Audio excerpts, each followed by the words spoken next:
ઘણીવાર આપણે ધર્મનું પાલન કરતા હોઈએ છીએ. શું કામ? તો આપણને એનાથી કંઈક લાભ દેખાતો હોય.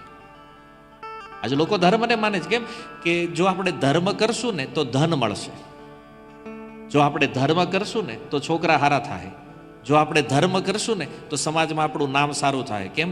લોકો નાસ્તિકનો સિક્કો નહીં મારે. આપણને એનોય ડર હોય કે લોકો નાસ્તિક ન કે એટલે આપણે ધર્મ ફોલો કરીએ છીએ, એટલે ધર્મનું પાલન કરીએ છીએ. પણ જો ધર્મ આપણી સુખ સુવિધાઓ માટે નથી, ધર્મ આપણી ફેસિલિટી માટે નથી. સ્વાર્થ પાલન પૂર્ણ કરવા માટે થયેલો જે ધર્મ છે આ કપટ છે. અહીંયા તમે આપણે જોઈએ ને કે કોઈ વ્યક્તિ કોઈ મંદિરમાં જતા હોય તો એનું એક લક્ષ્ય હોય કે ભાઈ આ મંદિરે હું જાઉં છું તો મને આનાથી લાભ મળશે. કેમ? તો કે આ મંદિરે મોટા મોટા બિઝનેસમેન આવે છે બધા, તો આપણે ત્યાં જોડાઈ જાવ ને તો આપણો ધંધો હાલશે, રેડી, આમાં લાગી જાવ. સ્વાર્થ થયો.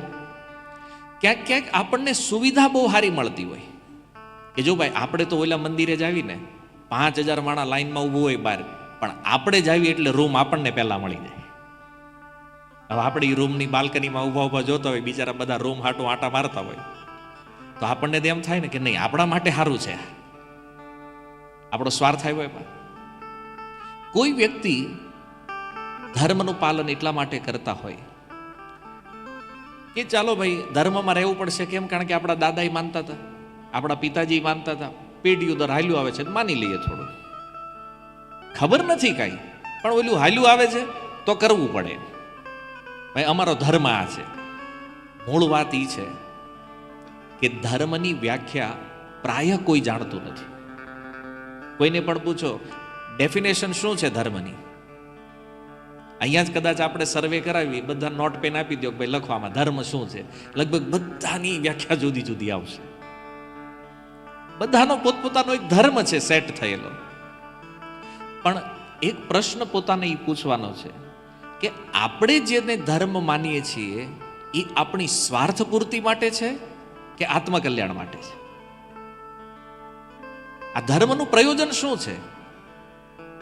જો એ ધર્મ સ્વાર્થ માટે છે તો એ ધર્મ આપણું કોઈ કલ્યાણ કરી શકવાનું નથી. સંસ્કૃતમાં ધર્મનો અર્થ છે ધારયતિ ઇતિ ધર્મ. જેને ધારણ કરી શકાય એ ધર્મ છે. સુવિધાઓ માટે જે બધું ચેન્જ કરી નાખતા હોય આને ધર્મ ન કહેવાય. હું તમને એક ઉદાહરણ આપું. વારંવાર હું કથાઓમાં વાત કહું છું, કારણ કે આ ઉદાહરણ છે ને આનાથી આપણને ધર્મનું તત્વ સમજાશે. ધર્મ શેના માટે છે? એક ગામ હતું અને આખું ગામ બ્રાહ્મણોનું. ગામમાં બધા અગ્નિહોત્રી બ્રાહ્મણો વાસ કરતા. એક દિવસ ઘટના એવી બની, એક બ્રાહ્મણની પત્ની ભૂલથી એ જે હવનકુંડ હતો ને એમાં થૂકાઈ ગયું. એનાથી હવનકુંડમાં થૂકી તો એ જે થૂક હતું ને એ સોનામાં પરિવર્તિત થઈ ગયું, સોનું બની ગયું. તો એ સ્ત્રીએ જોયું કે આ થૂક સોનું બની ગયું. એણે સોનું લઈ લીધું. બીજા દિવસે જાણી જોઈને થૂકી, ફરીથી પાછું સોનું બની ગયું. હવે આ વાત એણે પાડોશીને કરી કે ભાઈ હવનકુંડમાં જો થૂકે સોનું બને.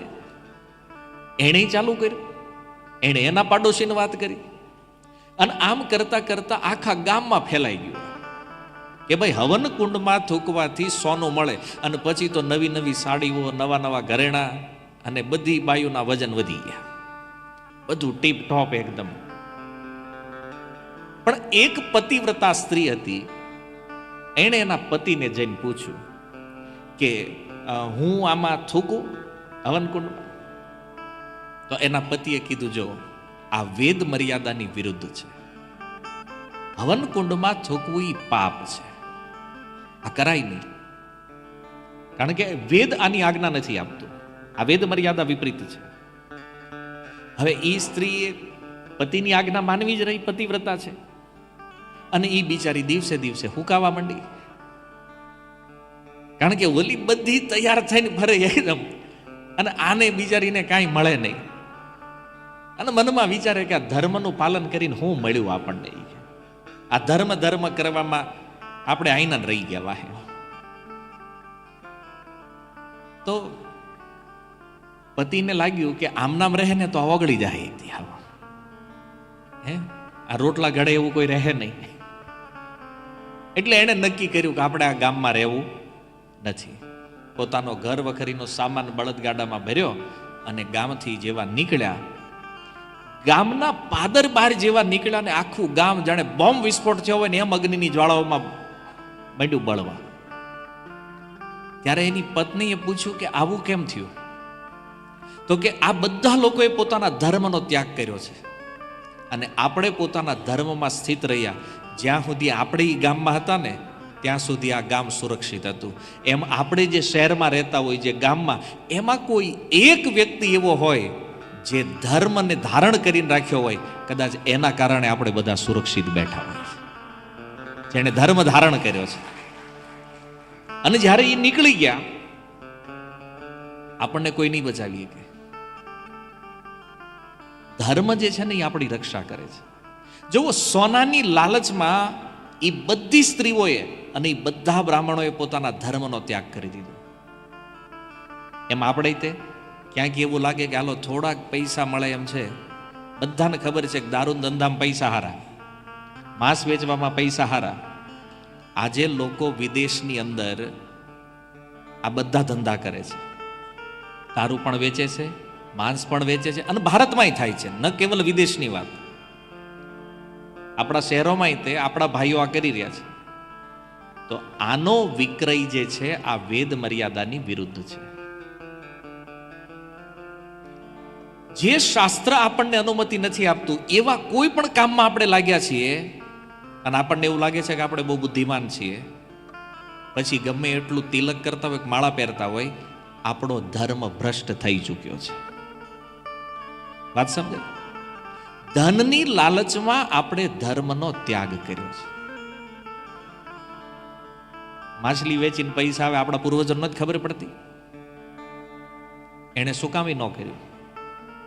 જેમાં ધર્મ નષ્ટ થતો હોય આવું કોઈ કાર્ય વેદ ધર્મના અનુયાયીએ કરવું ન જોઈએ ક્યારે. અને જો ધર્મ ગયો એકવાર જીવનમાંથી તો સમજી લો એક દિવસ આપણો નાશ થવાનો છે, આમાં કોઈ સંદેહ નથી. એટલે મહાભારત કહે છે ધર્મો રક્ષતિ રક્ષિતા. જો ધર્મની આપણે રક્ષા કરશું તો એ આપણા દ્વારા રક્ષાયેલો ધર્મ આપણી રક્ષા કરશે. આ સૂત્ર તો તમે સાંભળ્યું છે. આ શ્લોકનું આગળનું ચરણ શું છે? કે આપણા દ્વારા નષ્ટ થયેલો જે ધર્મ છે, આ ધર્મ એક દિવસ આપણો નાશ કરી નાખશે. જે ધર્મનો આપણે નાશ કર્યો છે ને, આ ધર્મ જ એક દિવસ આપણો નાશ કરશે. અને આપણી સ્થિતિ હિન્દુઓની શું છે અત્યારે ખબર? પૈસાની લાલચ જો ક્યાંય મળે ને તો આપણે કોઈ ધર્મનો વિચાર કરવા ઊભા રહેવી એમ નથી. વાત સાચી છે ખોટી છે? કોઈ તમને એમ કે હું અમેરિકામાં છું ને અહીંયા આપણે નોનવેજની દુકાન નાખીએ, આમ જો પૈસા દુનિયાભરના મળે એમ છે, આપણે ભાગીદાર થાવી કે ન થાવી? હૃદયથી હાથ ઉપર. અને આમાં જો આપણું મન એમ કહેતું હોય કે આપણે પાર્ટનર થવા તૈયાર છીએ, એનો મતલબ કે આપણો ધર્મ નષ્ટ થઈ ચૂક્યો છે. હવે જે થઈ રહ્યું છે ને એ બધું દેખાવ છે ખાલી. જીવનમાં કોઈ પણ સંકટ આવે, કોઈ પણ કષ્ટ આવે, પણ ધર્મ જાવો જોઈએ. આપણા પૂર્વજોનો ઇતિહાસ યાદ કરો તમે. મુસલમાનોનું આક્રમણ થયું આ ભારત વર્ષ ઉપર. ધર્મ પરિવર્તન કરવા માટે એને બે જ ઓપ્શન હતા, યા તો ઇસ્લામ સ્વીકાર કરો અથવા મૃત્યુદંડ સ્વીકાર કરો. આપણા પૂર્વજોએ મૃત્યુદંડ સ્વીકાર કર્યો, પણ ધર્મ નથી છોડ્યો. શું કામ? આજના બાળકો આ ઇતિહાસ વાંચે ને તો શું કહે છે ખબર? એ કે ગાંડા હતા આપણા પૂર્વજ, મરી થોડું જવાય, કે બદલી નખાય ઘડી. પણ આપણા પૂર્વજોએ શા માટે પ્રાણ આપ્યા છે? એનું કારણ કે જીવન તો બીજી વાર મળી જશે, પણ ધર્મ જો એકવાર ગયો ને તો એને પાછો મેળવવો બહુ મુશ્કેલ છે. પ્રાણ આપવાથી શું થાય? કેવલ શરીર તો મરવાનું છે. મનુષ્ય જીવન તો બીજી વાર મળી જશે, પણ ધર્મ જો જીવનમાંથી ગયો તો આ ફરી નહીં આવે. એ મૂર્ખ નથી, બુદ્ધિમાન હતા. અને એણે એ બલિદાન આપ્યું છે ને, એટલે આજે આ ગંગાજીના તટે બેહીને આપણે આ ભાગવત શ્રવણ કીર્તન કરી શકીએ છીએ. એણે ધર્મ બચાવ્યો ને, એટલે આજે આપણે બચીને બેઠા છીએ. બાકી તેથી એણે પરિવર્તન કરી લીધું હોત તો આજે આપણે ક્યાંક બાંગ પોકરતા બધું છે કે નહીં? એમ આપણે જો ધર્મનો ત્યાગ કરશો તો આવા વાળી પેઢીઓનું ભવિષ્ય શું હશે વિચારો. આ શિક્ષાઓ જરૂરી છે, કારણ કે ધર્મ શું છે એ જો ખબર નહીં પડે, આને લોકો ધારણ કેમ કરશે? અને ધર્મ ધારણ નહીં થાય તો એ ધર્મ ખાલી દેખાવ બની જશે.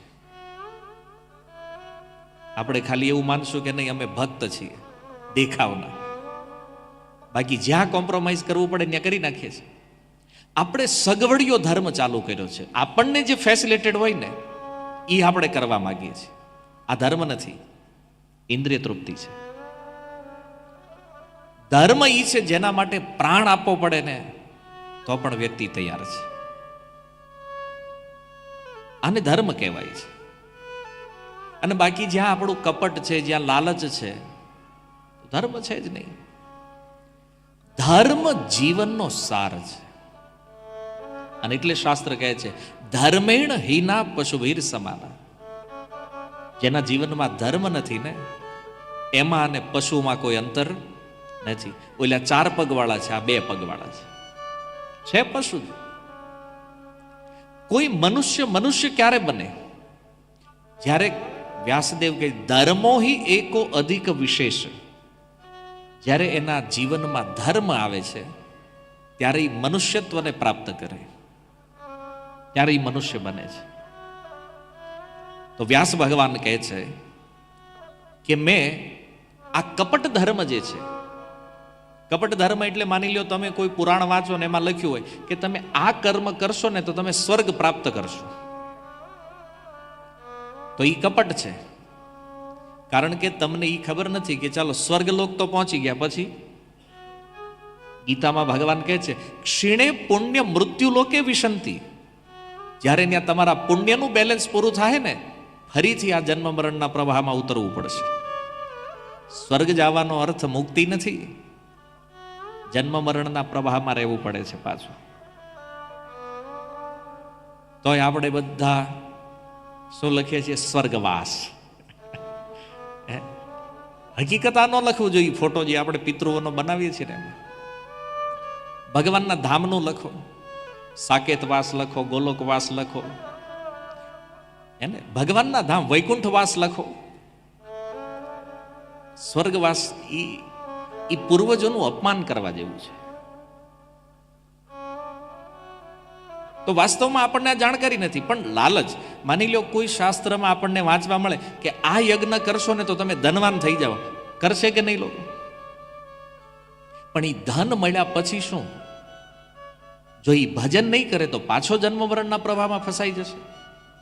તો આવું જે વર્ણન શાસ્ત્રોમાં છે એને વ્યાસદેવ કહે છે આ કપટ ધર્મ છે. તો એક પ્રશ્ન થાય કે વ્યાસજી આવું કર્યું હું કામ? જ્યારે એને ખબર હતી કે આ કપટ ધર્મ છે તો પછી આવું લખ્યું કેમ? તો એનો ઉત્તર એ છે કે માની લો એક બાળક હોય અને એ બીમાર થઈ ગયો. હવે એને દવા પીવડાવવાની છે, દવા કડવી છે, એટલે બાળક ના પાડે છે કે મારે દવા પીવી નથી. માતા પૂછે કેમ નથી પીવી ભાઈ? તો કે કડવી છે. તો માતા એને કે જો તું દવા પી લે તો 2 લાડવા આપીશ તને. દવા પી લે એટલે 2 લાડવા મળશે. તો ઓલો દવા પી લે, માતાએ એને લાડુ આપ્યા. હવે જો એને લાલચમાં દવા પી લીધી, બાળક શું સમજ્યો છે કે દવા પીવાનું ફળ છે લાડવા મળે. બાળકની ધારણા છે કે દવા પીવી તો લાડવા મળે. પણ માતાની વિચારધારા શું છે? રોગ નિવૃત્તિ. લાડવાની લાલચ આપી બાળકના રોગને દૂર કરવા માંગે છે.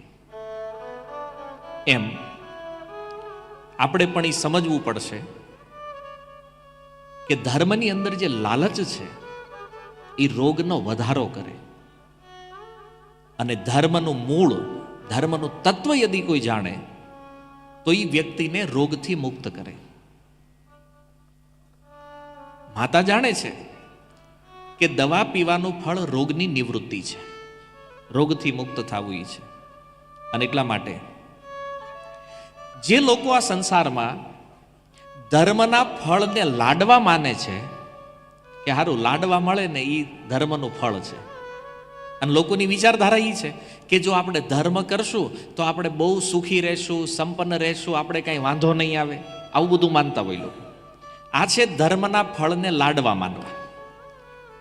પણ ધર્મનું અસલી ફળ રોગની નિવૃત્તિ છે. અર્થાત આ જન્મ મરણના પ્રવાહથી મુક્ત થવું આ ધર્મનો મૂળ ઉદ્દેશ્ય છે. જ્ઞાની લોકો આ જાણે છે. અજ્ઞાની ધર્મના ફળને લાડવા માને છે, જ્ઞાની ધર્મના ફળને રોગની નિવૃત્તિ માને છે. તો ઘણીવાર લોકો પ્રશ્ન કરી કે પણ પ્રભુ, જે લોકો ભક્તિ કરે છે, જે ભજન કરે છે, તો એના જીવનમાં તો જોયું ભગવાનની ભક્તિ કરી બધા ગરીબ જ હોય કે આ મોટા ભાગે એવી એની માન્યતા છે. પણ એવું નથી. અર્જુન રાજા છે, જુઓ ક્યાં ગરીબ છે ભાઈ. યુધિષ્ઠિર મહારાજ રાજા છે, અનેક રાજાઓ થયા ભગવાનના ભક્તો છે. પરીક્ષિત મહારાજ રાજા છે, ભરત મહારાજ રાજા છે. પણ લોકોના મનમાં એવી ધારણા છે કે જે ભગવાનની ભક્તિ કરે ને એ ગરીબ હોય. તો એક પ્રશ્ન એ છે કે ભગવાનની ભક્તિ કરે એ આમ ગરીબ શું કામ હોય? તો એનું એક કારણ છે. જો કવિરાજ ગોસ્વામી ચૈતન્ય ચરિતામૃતમાં કહે છે, કૃષ્ણ કહે આમી ભજે માગે વિષય સુખ. ભગવાન કહે છે કે આ સંસારમાં ઘણા લોકો મારું ભજન પણ કરે છે અને સાથે સાથે વિષયોના સુખની પણ કામના કરે છે, વિષય સુખ પણ માગે છે. કૃષ્ણ કહે આમી ભજે માગે વિષય સુખ, અમૃત છાડી વિષ માંગે એ બડો મૂર્ખ. આ કેવા લોકો છે? ભજન કરીને સંસારના ભોગની કામના કરે ને ભગવાન કહે છે આ એક નંબરના મૂર્ખ છે. કેમ? તો કે ભક્તિ રૂપી અમૃત મળ્યું છે, એ અમૃતને છોડીને ઝેરનો પ્યાલો ઉઠાવે છે. હમણાં આપણે અહીં વ્યવસ્થા કરવી, એક ટેબલ ઉપર અહીંયા ફર્સ્ટ ક્લાસ સ્ટ્રોબેરી જ્યુસ રાખી દઈ અને આ બાજુ ઝેર રાખવી, અને તમને કહેવામાં આવે કે એક એક ગ્લાસ ઉઠાવો. કયો ગ્લાસ લેશો તમે? જ્યુસ. પાક્કું તમે કયો છો જ્યુસ ઉઠાવવાનું છે, લેવાના છો આજ ને? કારણ કે આપણે મૂર્ખના લિસ્ટમાં જવું. માની લો કોઈ ઝેરનો ગ્લાસ ઉઠાવી લે તો આપણે ઈ મૂકી દે, ગાંડો થઈ ગયો છે, આ ઝેર હું કામ લે? તો જો ભગવાનની કથા અને ભગવાનનું નામ જે છે ને એ અમૃત છે, અને આ સંસારના વિષય ભોગ જે છે ને એ વિષની સમાન છે. હવે વિચાર કરો, આપણે કયો પ્યાલો ઉઠાવીએ છીએ રોજ? આપણે લેવી છીએ વિષ, પણ સલાહ હંમેશા અમૃતની આપીએ છીએ. આ મોટું આશ્ચર્ય છે. પ્રતિદિન વિષ ગ્રહણ કરીએ છીએ અને કહીએ નહીં નહીં અમૃત લેવું જોઈએ. અમૃત શું છે આ જગતમાં? અમૃત હરિનામ છે, અમૃત હરિ કથા છે. હવે આને છોડીને જે કાંઈ મળે છે ને આ બધું વિષ છે. એટલે ભગવાન કહે છે અમૃત છાડી વિષ માંગે એ બડો મૂર્ખ. આ એક નંબરનો મૂર્ખ છે. તો ભક્તએ પૂછ્યું, તો ભગવાન તમે શું કરશો ભગતનું આવા હોય તો? ભગવાન કહે છે સેઈ મૂર્ખ આમી વિજ્ઞ વિષય કેને દીવા. બંગલા પયાર છે. સેઈ મૂર્ખ, ઈ તો મૂર્ખ છે, પણ ભગવાન કે હું તો જાણકાર છું ને. વિષય કેને દીવા, હું એને વિષય નહીં આપું. જેવી રીતે કોઈ બાળક ઘરમાં માની લો ઝેરની એક બોટલ હોય, પોઈઝન, અને બાળક ધમ પછાડા કરે કે નહીં એ જ બોટલ જોતી જ મારે, માતા આપે? ઓલો રવવા માંડે, ઠેકડા મારે, આળોટવા માંડે, માથા પછાડે, એ બોટલ મળે? શું કામ? કારણ કે માતા જાણે છે આમાં બાળકનું હિત નથી, એને આ અપાય નહીં. એમ ભગવાન કહે છે એ માગવા વાળો તો મૂરખ છે, પણ હું દેવા વાળો, મને તો બુદ્ધિ હોય ને, આને હું દેવું કે ન દેવું. એ બાળકને નથી ખબર એ શું માગે છે, પણ માં તો જાણે છે ને આ ઝેર છે, આ એને અપાય નહીં. તો ભગવાન કહે છે સહી મૂર્ખ આમી વિજ્ઞ વિષય કેને દીબા, સ્વચરણામૃત દિયા વિષય ભૂલાઈએ. ભગવાન કહે છે એને હું મારા ચરણનું અમૃત, મારી કથા, મારું નામ, એને એવું અમૃત પીવડાવીશ કે આ જગતના વિષય રસને ઈ ભૂલી જાય આખું. અને એટલા માટે જુઓ, જેનો જેનો રસ ભગવાનમાં લાગે ને એને પછી જગતમાં કોઈ રસ દેખાતો નથી. કારણ કે કથામૃત, હરિનામામૃત આ એવું અમૃત છે કે આનો ટેસ્ટ એકવાર કોઈ લઈ લે ને પછી એને સંસારના વિષયોમાં કોઈ ટેસ્ટ આવતો, કોરું ફીકું લાગે આ બધું. પણ આ ટેસ્ટ લીધો હોય તો, બાકી નકર તો પછી સંસાર જ સારો લાગે, સ્વાદિષ્ટ. હકીકત વિષ જ્યારે ટેસ્ટી લાગવા માંડે ને તો સમજો કે આપણો વિનાશ નિશ્ચિત છે. એમ ભગવાનની કથા, ભગવાનનું નામ જ્યારે પ્રિય લાગવા માંડે ત્યારે સમજવું કે નહીં, હવે આપણો ટેસ્ટ બરાબર પકડાણો છે, હવે ભવરોગ જવાનો છે. કારણ શ્રી સંપ્રદાયના આચાર્ય રાજા કુલશેખર આલવાર મુકુંદમાલા સ્તોત્રમાં એક શ્લોક લખે છે, ઇદમ શરીરમ સત્સંગી જર્જરમ. કે છે ઇદમ શરીરમ, આ શરીર જે છે સત્સંધી જર્જરમ, આ હો જગ્યાએથી જર્જરિત થઈ ગયું છે. જો સંસ્કૃતમાં 100 નો અર્થ 100 પણ થાય, 1000 પણ થાય, 1 લાખ, 1 કરોડ, અનંત. શતમાં ને 100 એવું નક્કી નહીં. જેવી રીતે આપણે કહીએ કે સેંકડો લોકો હતા, હવે સેંકડોમાં 100 ઉપર હોય, 99 હોય, ઘણી બધી સંખ્યા હોય તો કે ને સેંકડો હતા. તો કીધું ઇદમ શરીરમ સત્સંધી જર્જરમ, આ શરીર 100 જગ્યાએથી જર્જરિત છે. કેમ? કારણ કે આમાં બહુ બધા હાંધા છે, અને હાંધો જે હોય ને એ ગમે ત્યાં તૂટે. એટલે જુઓ, જેટલા હાંધા એટલા આપણા વાંધા. કારણ કે સહેજ હાંધો આમ તેમ થાય એટલે દુખાવો શરૂ. પતંત્ય અવશ્યમ, અને આનું એક દિવસ પતન નિશ્ચિત થવાનું છે. તો પરિણામ પેશલમ, આનું પરિણામ બહુ ભયાનક છે. કિમ ઔષધિમ પૃચ્છસી મૂઢે દુર્મતે, એ છે હે મૂઢ વ્યક્તિ, કઈ દવાના ચક્કરમાં પડ્યો છો તું? આ જગતમાં એવી કોઈ દવા નથી કે જે આપણા આવવાવાળા મૃત્યુના આ રોગને નષ્ટ કરી શકે, શરીરને નાશ થતું અટકાવે. આવી કોઈ દવા હજી સુધી આ સંસારમાં બની નથી. પણ જો અમર થવું હોય, નિરોગી થવું હોય, ભવરોગથી મુક્ત થવું હોય તો શું કરવું જોઈએ? તો કુલશેખર આલવાર કહે છે નિરામયામ કૃષ્ણ રસાયણમ પીવ.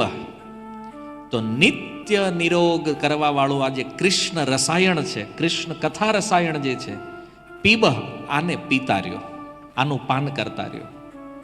અને આજ વાત હનુમાનજી મહારાજના વિષયમાં જોઈએ તો રામ રસાયણ તુમ્હરે પાસા, સદા રહો રઘુપતિ કે દાસા. આ રસાયણ જેની પાસે આવી જાય ને પછી એને બધા રોગ નીકળી જાય. એટલે સૌથી મોટું ટોનિક જેને આપણે કહીએ છીએ, સૌથી શ્રેષ્ઠ ઔષધિ જો કોઈ હોય તો એ હરિકથા છે. પરીક્ષિત મહારાજ પણ કહે છે આને ભાગવતમાં, ભવ ઔષધિ શ્રોત્ર મનોભિરામાત. ભવસાગરને જો નષ્ટ કરવો હોય ને તો એની દવા આ ભાગવત છે.